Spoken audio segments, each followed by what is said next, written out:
रहीम। आज का हमारा ये चैप्टर नंबर हमारा है,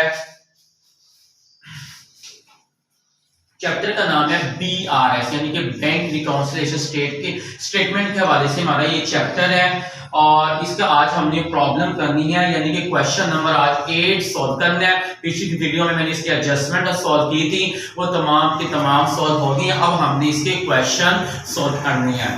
तो क्वेश्चन नंबर 8 है, from the following particular prepare a bank reconciliation statement of Sarmad and Company as on 31st December 2005। Sarmad का हमने 31 दिसंबर 2005 की BRS तैयार करनी है। तो सबसे पहले इसका परफॉर्मा आपको पता होनी चाहिए कि हमने इसका परफॉर्मा किस तरह करना है, यानी कि सवाल को हल किस तरह करना है। तो सबसे पहले आपने कंपनी का नाम लिखना है। कंपनी का नाम क्या है? Sarmad and company. उसके बाद सेकंड लाइन में आप लिखेंगे bank reconciliation statement. Third line में लिखेंगे डेट, कि जिस तारीख का बना रहे हैं, जिस साल का बना रही है, जिस महीने का बना रहे हैं, वो डेट इधर मेंशन हो जाएगी एज ऑन। जैसे कभी इसमें 31 दिसंबर का बनाना है यानी कि 31/12/2005 का हमने BRS तैयार करना है। Detail amount. अब हमने सबसे पहले इधर लिखेंगे बैलेंस। अब सवाल में बैलेंस कौन सा है? Balance as per cash book, और कैश बुक का बैलेंस क्या होता है? डेबिट होता है। ये आपकी मेन चीज है। और इसकी अमाउंट है जी 12,500। तो ये हम सेकंड कॉलम में लिख देंगे। तो कैश बुक का बैलेंस क्या होता है? डेबिट। ठीक है। अब डेबिट में ऐड होते हैं डेबिट और लेस हो जाएंगे क्रेडिट हो जाएंगे, यानी कि अब डेबिट में जमा होंगे डेबिट और लेस हो जाएंगे क्रेडिट। जो अमाउंट डेबिट हो रही होगी उसको हमने इधर मेंशन करेंगे, उसकी स्टेटमेंट इधर आ जाएगी और अमाउंट इधर आ जाएगी। और जो अमाउंट लेस हो रही होगी यानी कि क्रेडिट हो रही होगी उसकी स्टेटमेंट हमने इधर लिखनी है और अमाउंट हम यहाँ पर मेंशन करेंगे। तो हम जरा अपने सवाल की तरफ चलते हैं। सवाल की तरफ चलने से पहले आप मेरे चैनल को सब्सक्राइब करना, लाइक करना और शेयर करना मत भूलिएगा। तो इसकी सेकंड स्टेटमेंट है, cheque issued amount to ₹4500 not present for payment.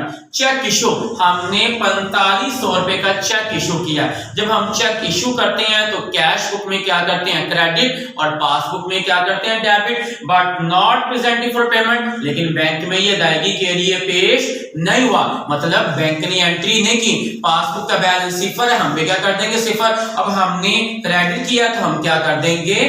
Debit कर देंगे। इसके हम जरा यानी कि ये हमने कैश बुक में जब भी कोई चेक हम इशू करते हैं तो हम कैश बुक में क्या करते हैं? क्रेडिट करते हैं और पासबुक में डेबिट। लेकिन बैंक में ये एंट्री नहीं हुई है, बैंक का बैलेंस सिफर, हम क्या कर देंगे? सिफर। हमने क्रेडिट किया तो हम क्या कर देंगे? डेबिट। अब डेबिट वाली साइड कौन सी? ये वाली। यहां पर रीजन लिखेंगे अनप्रेजेंटेड चेक, इधर आ जाएगी अनप्रेजेंटेड चेक आ जाएगी और इधर अमाउंट आ जाएगी 4500 रुपीस आ जाएगी। उसके बाद तीसरी एंट्री है चेक डिपॉजिट। जब भी हम चेक डिपॉजिट करते हैं तो कैश बुक में क्या करते हैं? डेबिट, और पासबुक में credit. But not clear by bank, लेकिन बैंक ने इसको क्लियर नहीं किया। बैंक का बैलेंस सिफर, हम क्या कर देंगे? सिफर। अब हमने 3110 रुपए को डेबिट किया था, अब इसको क्या कर देंगे? क्रेडिट। अब क्रेडिट साइड कौन सी? ये वाली। और रीजन क्या आ जाएगी? Uncollected cheque. इसे अनकलेक्टेड चेक कहते हैं। और 3110 रुपए इधर आ जाएंगे। अब हमारी चौथी एंट्री है, banker had wrongly debited from account with 712। Bank ने 712 को गलती से क्या किया? डेबिट। हम क्या कर देंगे? इसको क्रेडिट, यानी कि BRS में हम इसको क्रेडिट साइड पे लिखेंगे। और रीजन क्या आ जाएगी? यही रॉन्गली डेबिट, रॉन्गली डेबिट। और इधर अमाउंट आ जाएगी 712 आ जाएगी। इसकी लास्ट है bank charges debit in passbook. Bank यानी कि बैंक चार्जेस के पैसे 35 रुपए हैं। डेबिट इन पासबुक यानी कि सिर्फ पासबुक में डेबिट है, इसका मतलब कैश बुक में रिकॉर्ड नहीं है, पासबुक में ही डेबिट है। तो हम इसको क्या कर देंगे? क्रेडिट, यानी कि BRS में हम इसको क्रेडिट साइड पर लिख देंगे। और बैंक चार्जेस हमेशा डेबिट ही होते हैं, यानी इसको बैंक चार्जेस के नाम से 35 रुपीस यहां पर आ जाएंगे। अब हमारी ये एंट्री मुकम्मल हो गई है। अब हम इसका आंसर लेकर आएंगे, यानी जहां पे एक लाइन ड्रा कर दी। अब इधर डेबिट में एक ही अमाउंट है 4500, इसको हम इधर लिख देंगे। 4500 रुपया, और इन तीनों को जमा करके हम इधर मेंशन कर देंगे। तो इसके पहले हम जमा करेंगे 3110 रुपए जमा 712 जमा 35, ये इसका टोटल बन रहा है 3857 रुपए। अब देखिए यहाँ पे लिखा हुआ ऐड, अब 12,500 में 4500 रुपए को हम क्या कर देंगे, जमा कर देंगे।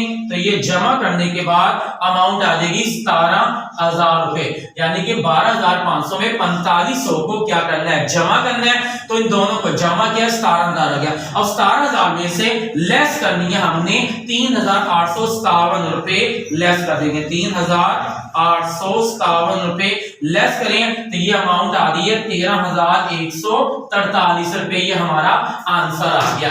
अब हमने इस अमाउंट को नाम भी देना है। ऊपर क्या लिखा है, balance as per cash book, तो इधर हम इसका उल्ट लिखेंगे।